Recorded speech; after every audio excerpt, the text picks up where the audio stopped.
Hello YouTube, welcome back. I'm DoctorTactical and the doctor will see you now. We are picking up where we left off. When last we spoke, I was looking at a brand new super Gucci Sig, the P226 Zev. So, tricked out by Zev, which is known for their Gucciing of several different types of guns. They did a beautiful job with this. Problem I had when last we spoke was I was in love with this gun. I love the feel. That's why I bought it. I love the grip. I love the trigger. I really love the feel of this gun. However, I did have issues with reliability. And if you have any interest in this gun, it's important that you watch this video. So, which reminds me, two things. One, the magazine is empty. There is no magazine in here. The chamber's empty. We are safe. And by we, I mean you especially, because even if this thing was fully loaded and on full automatic, you'd be safe. Can't get you from here. Anyway, the other thing is, please like and subscribe and share and comment. But really, it really matters. If you guys can subscribe, it really helps me, and I'm really looking forward to doing a lot of these. I've got several good things in the hopper. All right, back to the matter at the moment. So I was mentioning I had some serious issues with reliability. I found that when I racked my very first round, and I aimed and I pulled the trigger, nothing. And I looked, and the gun looked in battery, but I gave it a little tap in the ass. It went forward just a little bit, fired. Next shot, same thing. Then I got a couple shots off, then it would go out of battery again, and I had that happening. I shot about 175 rounds, used 3 magazines, cycled them, same scenario with each of the magazines. I was staying with one specific ammo at the time, but that I don't think that was the issue. So, but we'll get back to that in a minute. So what happened was, I was planning on getting back to everybody, via YouTube after doing about 500 rounds, giving it a reasonable break-in period. I figured that's probably the issue. It just needs a good break-in period. So, because obviously reliability is key. No matter how much I like the feel of this gun, the purpose of this gun for me is I was thinking about making this my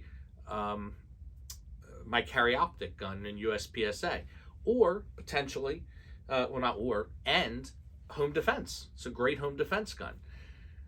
Two things that you really don't want to have failures with, that you want to be able to rely on this gun, on your gun.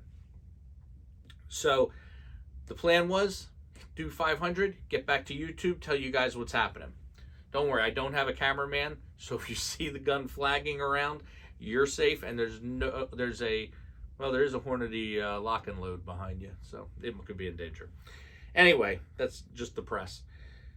So I was watching, the next day I was watching a video on YouTube, because great things are in YouTube, and these guys, the Smith Busters, who are with Brownells, who I love, these guys come up with these things, and they talk about controversial issues on guns that people sort of argue about. They talk about things that you may have heard through somebody and you're not sure if it's true, and they tackle these topics, and they do it quickly. They do it in like 3 to 5 minute clips, which is great. So I've learned a lot from them, and they had a thing on about mixing oils, and I thought about it. Because when I get a new gun, my go-to is take the gun apart, don't clean it. I don't usually clean a brand new gun, but I do lube it, and then I go out and start shooting it.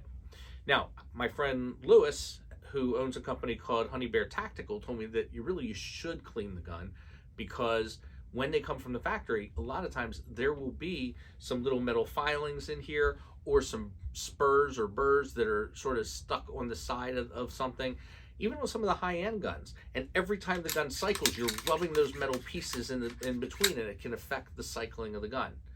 So that makes perfect sense to me, and that's something I will do from this point forward, but not something I've done up to this point. So up to this point, I have taken them apart, which I will show you in a couple minutes. I lube them, super lube them, juicy, get them out there, because I know they need to break in, and just fire away. And that's what I had done, and that's where I had my failures with the first 175 or so rounds. So I watched the Smithbusters. They're talking about mixing oils, and they gave a really interesting story. They were talking about a police department that changed the oil for their apartment, and they had to call the company whose oil they bought and say, "Hey, you broke our guns." Well, they didn't break their guns. What happened was there was an interaction between the oils, and the viscosity got so that it gummed up the action on the gun, making it unusable. So I thought about it. I was like, when I took this and lubed it, I had no idea what Sig may or may not have used in it. I just put an oil that I've been using lately, which actually I'll show you in a few minutes in the video. When my Staccato XC came, it came with an oil, which is what I've sort of changed to. And I guess it makes sense that that's probably what it had on it already, so I wasn't mixing anything, and that thing is run like a locomotive.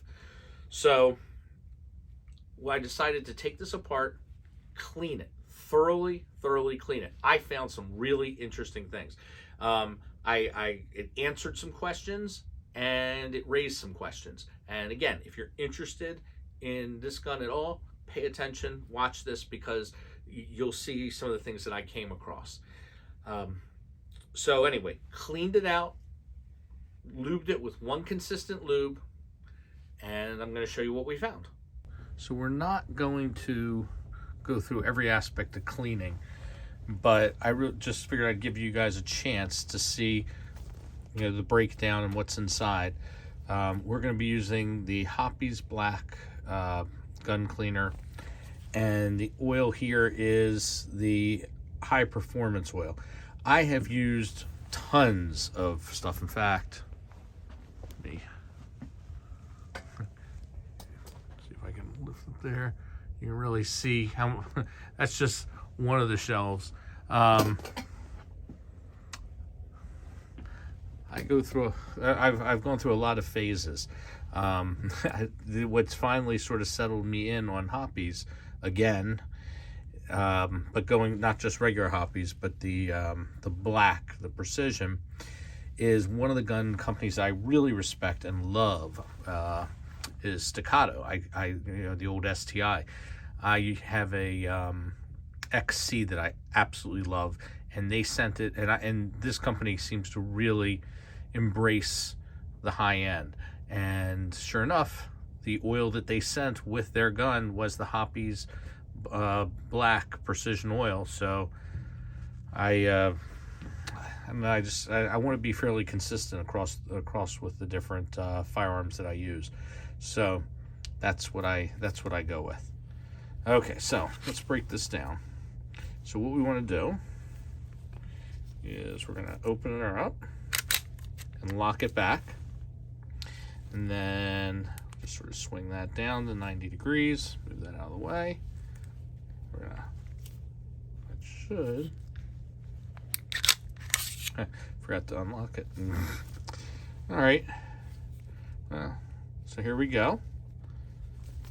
Here is our not captured guide rod and spring. And I got to take off the knurled end on the threaded barrel. Now I lubed this thing pretty generously, but I did not clean it. And that is our premise here, is that the Smithbusters from Brownells had a point, that maybe my lack of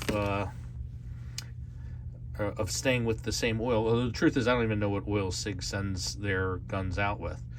But the and remember the colored end. Which color is that? Like a copperish. Just making sure it's not rust. Like a copperish yellow goes in towards the rod. Let me put it back. Anyway, what I was saying is I don't know what oil Sig actually sends their guns out slathered in. So I just all I did was sort of wipe it down a little tiny bit, and then just put the Hoppe's black oil all over it. So it's possible that I may have gummed up the mechanism. We're going to find out, because I'm going to go ahead and clean this thoroughly, and then we're going to oil it. I'm going to oil it up, put it back together, and we'll see how it does on the range. So here's something interesting. I was cleaning this, and I really did think that this piece was supposed to be colored, that orange piece I showed you, but I do think it's rust. I think that either that or it's a paint of some sort that came off as a result of the Hoppy's black. But I've never seen that happen before. Usually the colors are steadfast and, you know, hold on to the what they're putting. But I don't know if you remember when I first showed this to you. That's really interesting. The guide rod, by the way, I didn't know this until just now, but it actually has some significant weight to it. In fact, just out of curiosity,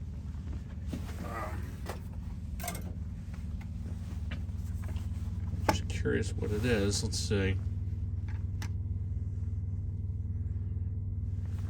Okay.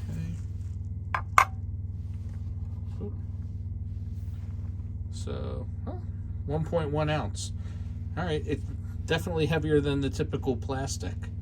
Anyway, I just I wasn't planning on going through any of the cleaning part. I was going to just do that and lube it up and put it back together, and then go to the range and see how she fired. But I am really fascinated that this stuff,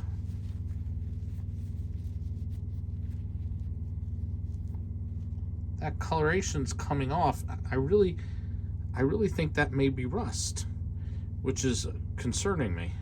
I'm going to look into this. Okay, so another interesting point that I discovered while cleaning the Zev here, and that is, look at this. Look at the wear. That's probably around 175 rounds total this gun is fired. And that's pretty significant, the wear I have up there. And keep in mind, I mentioned that this gun came oiled and I oiled it on top of that. And this is an area that routinely I make sure is covered with oil. So I wonder if that's part of the holdup or the rub. Well, it's definitely the rub for sure, but I wonder if that has anything to do with it. I guess we'll find out soon enough. All right, someone is all dressed up and ready for the prom. So the goal is tomorrow to take this out to the range, and we are juicy.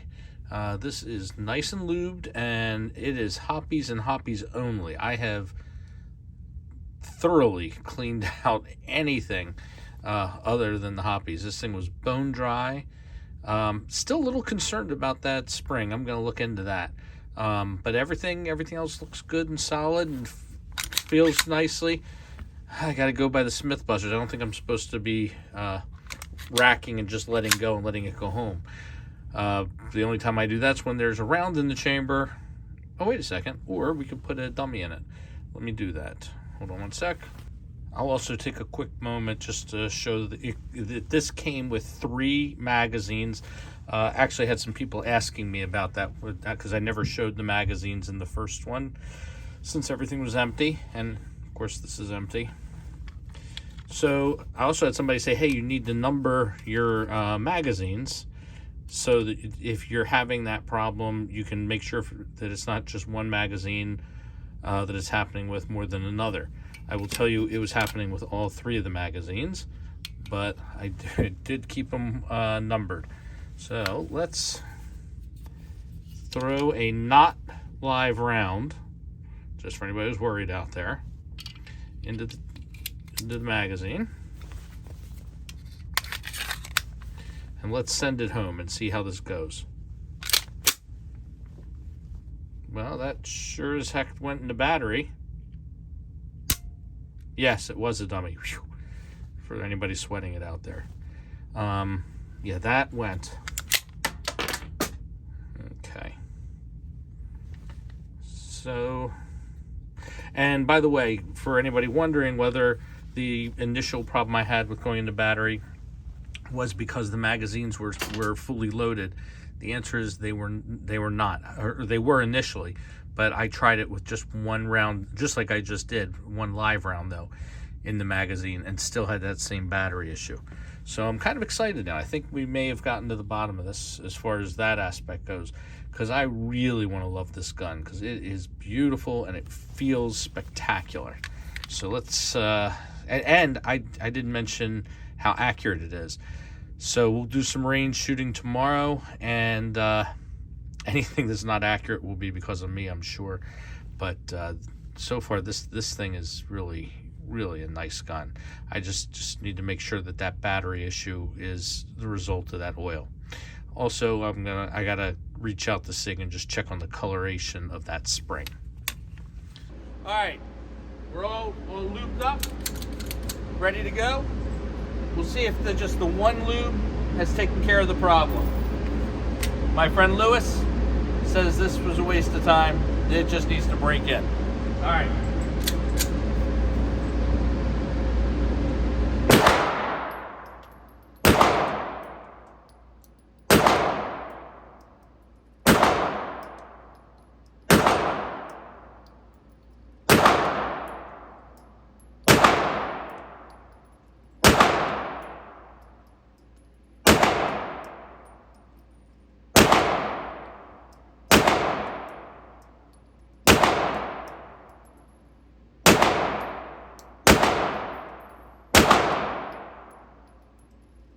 All right, that was a perfect round. Let's see how it grouped. This is where we should probably cut and then change to a target with holes all in the center.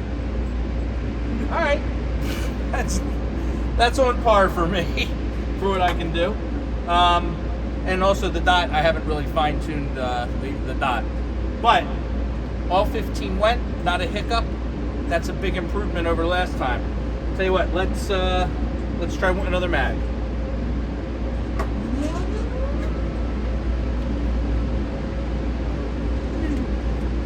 I gotta take this one out first.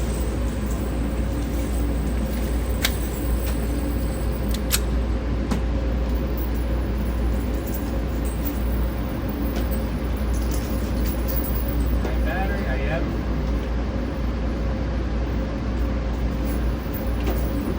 All right, so now my dot's out. Interesting. All right, so much for the 20,000 hours of life on this battery. Let's see, I'm just going to use it to answer one of the questions that somebody wrote me. Yes, we can co-witness. So it looks like I'm going to have an opportunity to see how that works.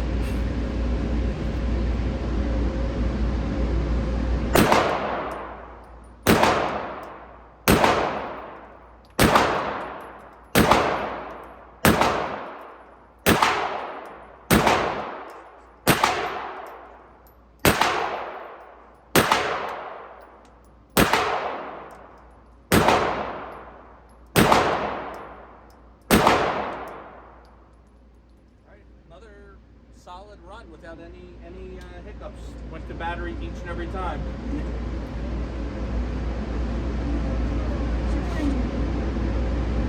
All right, so everything's pretty much up here, but that's the sight. We'll do my third mag, and if 3 mags go flawlessly, I'm going to be pretty happy because that did not happen the last 2 times, really.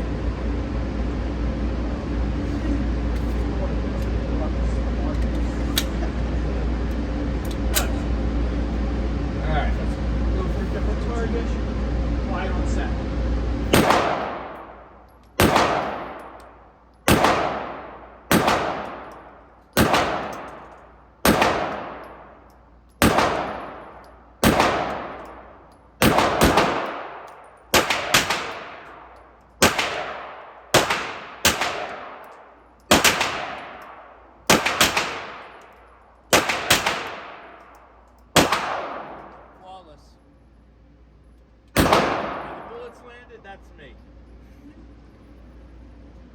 Maybe one of these times we'll put the gun in Lewis's hands and show you what it can do. But that's 5 yards. All these were 5 yards. So I'm sort of all over the place. But red dot did go out, but it didn't on the first one, so that excuse doesn't hold water. Although I did do a couple overlaps. So overall, I got to fine tune the red dot. I'm sure the accuracy's there. That's just a matter of me. But all 3 magazines ran, no hiccups, no problems going into battery. All right, well, you've seen what I've done. I really have to look into this red dot. Since the range trip, I have switched batteries. I've tried 2 different batteries, and what I get is the LED blinks 5 times and then goes off. And I went through the instruction manual. I couldn't find anything to, in the frequently asked question or, in the issues section that addressed that. So I'm going to have to address that with Sig directly. And of course, you'll hear from me on what I find out about it. But that's easily replaceable. That's not, the gun wasn't contingent on the site, although that will be necessary. And luckily, the site does have the ability to co-witness. So it actually has, I don't know how well you can see here, it actually has sights, not just, it has a slot that's built into the Romeo 1 Pro, but that slot is not what you need to rely on. It has sights as well, still on there. Of course, I have it covered. And of course, we've got our fiber optic front sight. So you're not SOL if this goes out, but it's not desirable. But anyway, from a reliability standpoint, I did not have one hiccup in my last range outing, not one. So I really feel good about this now. I'm really happy about the gun. I do want to get this addressed, and that's it for now. So YouTube, thank you. I've got some really good stuff coming out, and I will follow up with this. Please, if you have questions, I'm getting tons of stuff coming in right now, which I'm really enjoying answering. So let's keep it coming, and I will answer any questions I can get. But for now, Doctor out.